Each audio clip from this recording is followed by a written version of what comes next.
Welcome back, everyone. I'm Zell, and it's finally time to get a review, full review, of this Viper Storm done.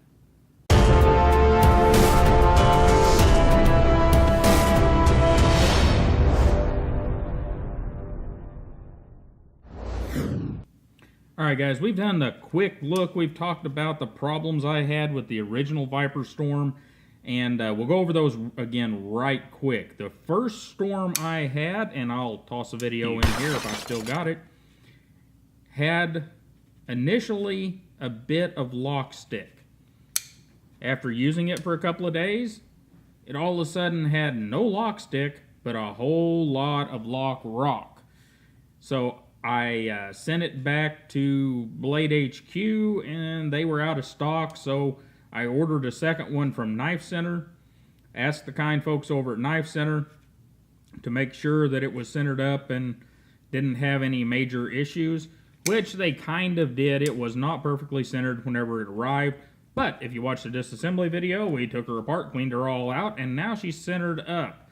So it's been a bit of a road for this knife, and it is a beauty. So let's talk about it. Our exterior is carbon fiber, and a very nice carbon fiber weave. We'll see if we can get to focus close up, and it's just a really nice even weave on the carbon fiber on both sides. Our hardware is typical Hinderish hardware. We've got nice deep recesses. It's all T8 except for the clip, and it's Torx instead of Phillips, so big thumbs up there. We don't have any oddball stuff in the hardware. It's all really, really good. If you watch the teardown video of it or the what's inside video, the stuff that's inside this is just marvelous. Beautifully done. Now, we don't have a backspacer here, but we'll get to the little, whatever Hinderer calls it. I know, I should look it up, but I'm not going to use it, so I don't care. I've just got it to show for you guys for the little backspacer inserts. Hinderer modular backspacer system, I believe is what it's called. And we'll look at that here in a minute. But we've got big spools right here, very nice. And we got a standard Hinderer pocket clip, big Hinderer thumb lugs, the conical type. They work way better here than they do on the Sabenzas. Not that the Sabenzas work bad, but they're just much better the larger they get. And, you know, everything outside the knife is just gorgeous. Now, dimensionally, we're in a weird place. And what do I mean? Well, we're at a closed length of 4 1/4 inches and a handle thickness of right about a 1/2 inch. Closed height, which is nice and short, at about 1 1/4 inches. And it's just, I don't know. It's a weird size, kind of like the half track. And let me see if I can get our focusing back in. We're using a new system today, guys, and I am working on it, I promise you, but I don't know when we're going to get it. And hopefully it's going to work out pretty well for us. So it's that half track size, sort of, and somewhat design of the half track and the MP1. It's not a full size knife. It's about the size of a 3-inch XM18. And, wow. It's just a weird place, but it's a good place. As you'll find out during this review, I really, really like this knife. Now, this model does not have the exterior flourishes of the other model. There's another model out there that has some flourishes right here, some lines cut in the titanium, and has a different blade stock in it, or different blade finish. I did not get that one. I wanted the one with the blade that we'll see here in a minute. So let's just get her open, and then we'll do some size comparison. We'll get a look at the blade real quick.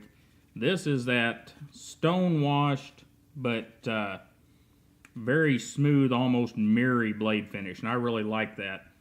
So there's that. Let me see if I can get our standards out here. Alright, first up we have the venerable Buck 110, and it's obviously a smaller knife than the Buck 110, and of course it weighs less at 4.16 ounces. This guy's up over 5 ounces. We'll get our Rat Model 1, and it comes more in line with the Rat, though the Rat has a bit more blade and weighs more, but it's getting closer in size. I will leave it out there. It's really very much in line with your Delica, except it's a heavy-duty knife where the Delica is, by all intents and purposes, a light-duty knife. Thin blade stock, not a heavy-duty build in any way, but a very good utility knife. So that's kind of what I mean by it's an odd size, but it's a beautiful thing being a bit of an odd size. Now, let's get a look at this blade. Our blade dimensions are a length of 3.1 inches and an edge length of about 3 inches and a blade stock thickness of just a shade over 4 millimeters or 0.16. So it's kind of hefty. It's got this saber grind, which you would think, and I thought, was going to make it kind of a poor slicer. However, whenever I sharpened it, I was able to go back at about 17 degrees and then put a 20-degree micro bevel on it, and I hope it's still sharp. I've been using the heck out of it. But there's our slicing capability. And this guy just slices it right up. It's not got that lack of slicing ability that you get out of many Hinderer knives. Now, is it Delica slicing? Well, no. It's not Delica slicing because it can't be. The blade stock thickness is way too thick. And the grind's short. You know, it's got a nice swedge up here. We've got a nice hook right here. We've got some jimping here. And we have thumb studs that are mostly out of the blade path. I haven't had any problems with you for you guys that are really concerned about that. I have not noticed the thumb studs at all whenever I've been using the knife. So at the angles you generally cut at, they've done a good job of keeping them back far enough. And it's really just a beautiful thing. You know, the knife does a great job of being what it is, which is a small knife with a heavy-duty bend to it. And it's a piece of M390, so it's a beautiful steel that's well heat-treated. And the stock edge on this guy was actually pretty darn good. I carried it for a few days with the stock edge and used it. And no, it wasn't as sharp as what I do with a knife, but it was reasonably sharp for a production knife. In fact, better than most. And from here, guys, we're going to go to that pause and read card, and I'll be right back with you.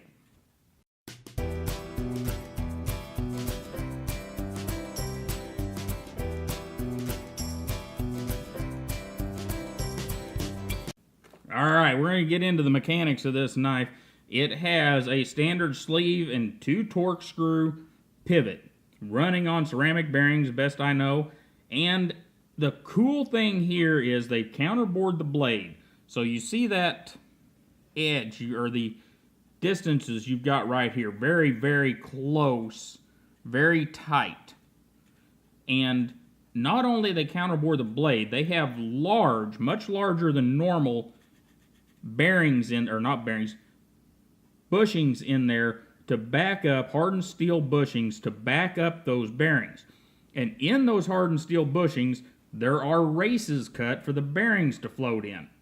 So, whenever you get one of these that is set up right, and is cleaned properly, and put together properly, it's going to be a tight knife. There's no other way about it. Now, if you get one that's off, it's going to be off, and there's not much you can do about it. You can take it apart and clean it and see how much you get there. And if it doesn't straighten up after that, well, you need to get it back to the retailer, or you need to get it back to Viper. Technocut is the brand. But it's, if it's together right, it's a beautiful thing. So that's your mechanics. Now, we also have a, well, you guys are going to fight about this down there in the comments. I'm going to call it somewhere between a frame and a liner lock. Now, why am I saying that? Well, you see how thick that liner is and how thin this scale is? To me, you can take the scales off this thing and it could be a frame lock with no problem. The scales are decoration in my book. Now, they are nice decoration, as we'll see in Ergonomics, but you know, they're not necessary for the operation of the knife, besides keeping a couple of distance tolerances for your pivot. So, I'm going to call it a frame lock. You guys can call it a liner lock if you like. And as we see there, we've got normal Hinderer. We've got just shy of 50% lockup, and it's titanium on steel, carburized, whatever they call that stuff. And it locks up, no problem. We'll bring the speaker in, or the microphone in here, like we've done in the past. I don't know if it can focus on that thing or not. Probably not. And I'm going to open the knife right here by the mic. There you go. Then here it is closing. That was me hitting the lens. That was beautiful. Try that again. No lock stick. And right down the wickets. So, second time's a charm here. The other piece of the mechanical bits that we need to talk about are the Hinderer Modular Backspace System. HMBS. BS, yes. Okay, as you can see, I've been carrying the knife without it because I don't need these things. I don't need a lanyard loop. I don't care to have something to poke me in the pocket whenever I put my hand down in the pocket with the windshield breaker, and honestly, I don't need it anyhow. But let's get this microphone out of the way and we'll get a more serious look at it. That rat trying to sneak in screen time. The way this thing works, and if you go to the disassembly video, the what's inside, you get a better picture of this. But what we have is a set screw, as you can see there, sticking up right here. That set screw, whenever you slide this thing in there, that set screw sits in front of this pillar. You use the provided cute little Allen wrench, stick it in there, and tighten it up. Now, if you're going to use these things, I absolutely suggest you use some blue Loctite or some Vibratite, because they will come loose on you. I tried to carry the lanyard loop around for a few days, and that's what happened. It started coming loose. I got irritated and just took it off. Because, quite honestly, folks, I don't care to have either one, but if you like the look, there you go. Looks kind of cool. Same thing here with the lanyard loop. If you like lanyards or you like that look, and it does kind of finish off the knife, it is a good look. I just don't need it. I'm more about the function of the knife. But that's how they work. Those are the two that are currently available for this knife, is the lanyard loop and the glass breaker. If the knife's popular enough, I'm sure there'll be more out there, and they may use the regular Hinderer ones. I don't know. I wasn't that interested to find out. I knew that these two were available for the knife. Now, let's get this guy stuck in the pocket and see what we get. Because that's always of interest whenever we're dealing with a Hinderer knife. Standard Hinderer pocket clip. We've got quite a bit of knife sticking up. Let's get zoomed in on that a little bit. That is quite a bit of knife sticking up. However, here's what I want to say about this. I've carried this knife around, and as you can see, I've been carrying it in my left pocket. We stuck it in the right pocket here. And I don't know if I have the right pocket readily available or not. It doesn't look like it, so we're going to have to, or the left pocket, I mean. So we're going to have to deal with this. It's the same, you just flip this to the other side. I carried this around my left pocket for a couple of weeks. No problems whatsoever. It didn't try to bend funny. It didn't try to lift itself out of the pocket like a lot of Hinderer knives will do. And it was just a beautiful, beautiful thing. And I really enjoyed carrying it, even though it has quite a bit of stick up out of the pocket. You know, we've got probably about an inch there. And that's a lot for a short knife, but it didn't seem to affect the carryability of the knife. Now, if there was a slightly deeper carry pocket clip for this knife, or even bending this around to give yourself a deep carry, that is something that might be better, although I didn't think it was bad. And now let's move on to ergonomics. Now, ergonomically, this knife has been beat up a little bit, and I'm not going to beat on it too hard, because in your standard grip, like this, not a problem. Your reverse grip, without the little thing on the end of it, fine. You put this little guy on the end of it, you don't want to stick your thumb back there. That thing's kind of pointy. Put this on the end of it, just fine. Doesn't really change anything. You get it around in your draw cut grip, and this is where people have complained. I have no complaint. Whenever I'm in a draw cut grip, I'm putting the pressure against this side of my hand.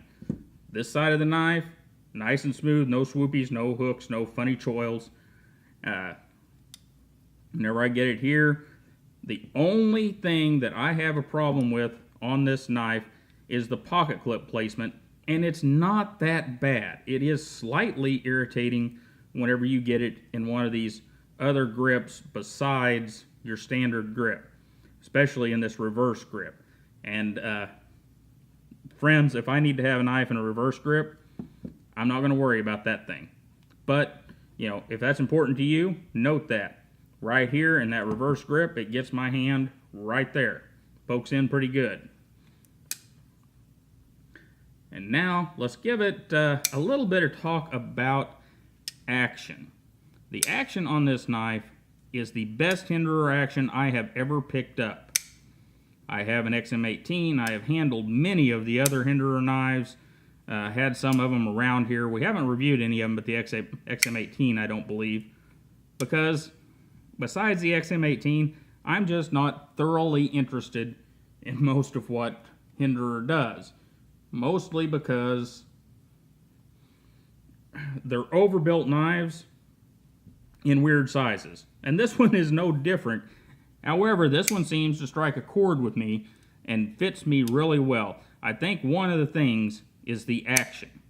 And the action is just phenomenal. You can, right there, I'm kind of push buttoning it. You can light switch it, though it's not designed to be light switched. It's designed to be push buttoned, and push buttoning is what it likes. These are slightly rounded, so you're not, whenever you push button it, you're not going to be cutting your fingers up if you're one of the guys that fiddles with their knives a lot. And I don't know. I'm going to say a lot about this knife, but here's what you need to know about it. Look at the stop and read card. Pause and read card. See if you like the look of it. That's one of the things I do like. I actually like it better in the colors versus the carbon fiber, but the carbon fiber is what was available, so that's what I ended up with. I love the blade on it, even though it goes against all my rules. It doesn't have a high enough grind on it. It isn't really thin enough. It does its job, and it does it well.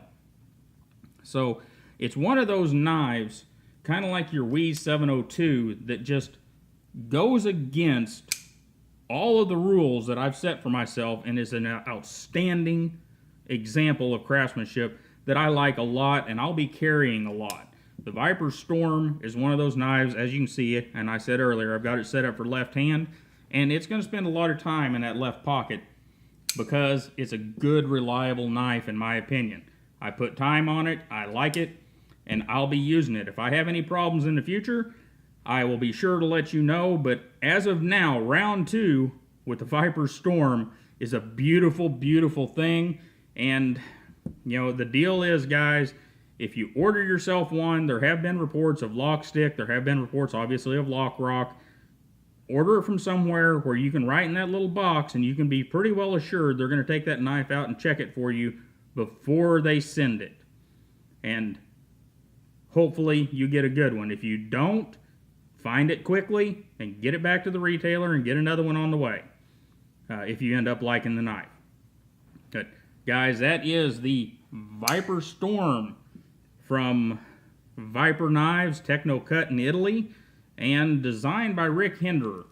And it's going to be a favorite around here. And you guys have a wonderful day. Don't forget to like, share, and subscribe, and I'll see you next time.